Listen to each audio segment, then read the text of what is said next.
Welcome to the land of the giants. Give you guys a quick patch tour this morning. I got a little extra time.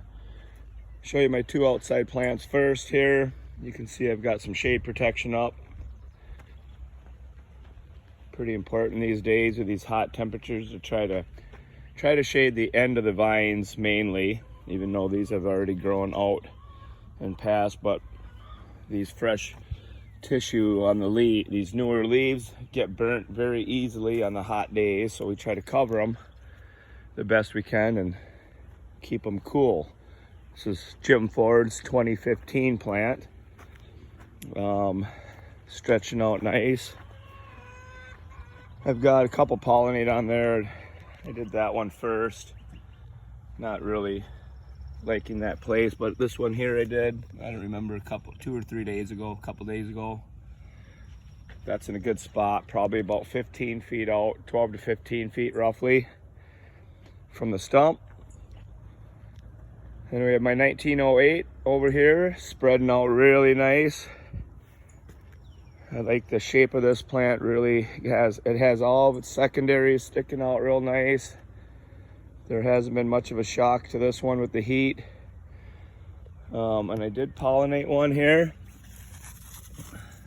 a couple of days ago as well. I think this was a day after that 2015 plant I did. I don't like though the lobes when I did this one. It had some deformed lobes, maybe even a seed sticking out in there. I'm not sure, which is not a good sign, but we'll see what happens. And also I lost the main vine on it. You can see that one's broken off there. That was the main. This is the a tertiary I'll use as the new main on it. I'll pollinate whatever I can on these. Anywhere that pops out on the end of these vines here, I'm going to start pollinating and see what happens. It's a beautiful plant, actually. I like it for its shape and size. And get you into the greenhouse quick here. 2363 Holland plant, stretching out nice. I have my pumpkin set on this one. I will pollinate another one just to be safe. There it is right there. It's at least 6 days out, probably 5-6 days. I'll probably be keeping this one. I like where it's at, about 15 feet out. Perfect. Plant is filling in nicely. I'm letting the side vines go out about 15 feet before I cut them. You can see how I train the vines on this one. You can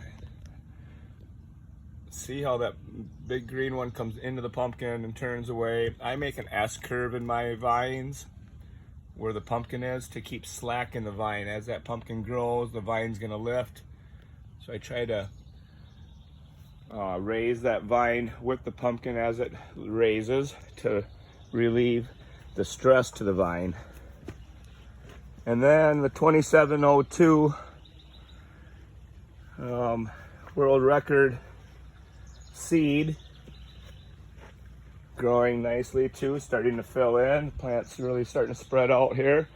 I also have one pollinated and picked on this one that I like a lot. Same time I pollinated that last one, that Holland plant. But I'm gonna do another pollination this morning. We have one opened on it right here. Beautiful 4 lobes in there, perfect. It's exactly what you want to look for right there. So we need to get a couple males so we can have some pumpkin sex 101 this morning. Again, here's your males. Long stem, no fruit. Pinch or cut these off. I will take 2 or 3 of them. There's a couple more in here. I've got more than I need on this plant.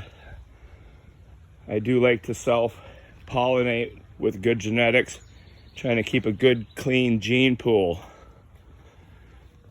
So, let's see if we can make this work here by myself.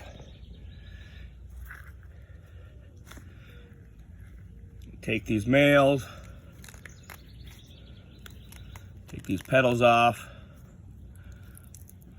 right down to this the steam in here on the male, which is full of pollen. Not sure how good you can see, but you want to get them early in the morning before the bees or any other insects come and steal that pollen. And then you're going to rub it all over like you've seen my videos in the past, some of you, on the inside of the female. Using this male flower as a paintbrush is all I do. I get it on the outsides and on the inside, trying to get all that pollen off of there and inside the female. This helps ensure that pollination helps, or that doesn't take place. It doesn't always mean it's going to happen. Sometimes the hot weather won't do its thing if it's too hot. I haven't had that problem. Usually these always work for me when I hand pollinate this. And I cake as much of that pollen in there as I can.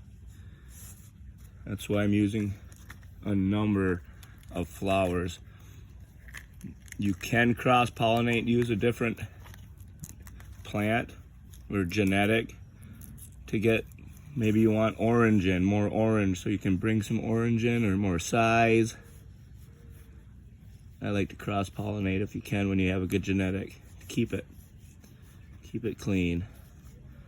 When I'm done with this, I will tie those petals up with a twisty tie or a wire and tie it shut so no other bees or insects can bring in other pollen and cross-pollinate it. That way this is going to be a clean, keep this genetic clean, and hopefully get a 1,500 or a 2,000 pound pumpkin off this. All right, well, thanks for joining.